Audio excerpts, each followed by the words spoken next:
আমরা অসম্মানও দিই না, মানুষ বুঝে নেবে। আমি তো আস্তে আস্তে দেখলাম লক্ষাধিক লোক রাস্তায় দাঁড়িয়ে আছে, ঢুকতে পারিনি।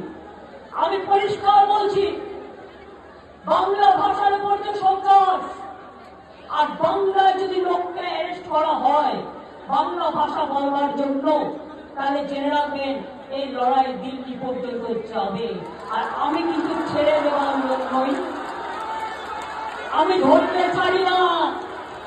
মনে আছে রঙ্গিগণ আন্দোলনের কথা, মনে আছে সিঙ্গুর আন্দোলনের কথা, মনে আছে 21 জুলাই আন্দোলনের কথা, মনে আছে ভাঙনের আন্দোলনের কথা, মনে আছে? আরো বেশি করে আমার লেখা বইগুলো পড়ুন, সব জানতে পারলেন। যারা আজও সব নাম জানেন না, তৃণমূল কংগ্রেস এমনি জন্ম হয়নি। তৃণমূল কংগ্রেস অনেক লড়াইয়ের ফসল। এই লড়াইতে চোখ ডাকাত হয় না। যারা সঠিক তৃণমূল, আপনারা কিছু কিছু ঢুকে কেউকে সাপের মতো আচরণ করলে আমরা তাদের বিরুদ্ধে ব্যবস্থা নিই। মনে রাখবেন,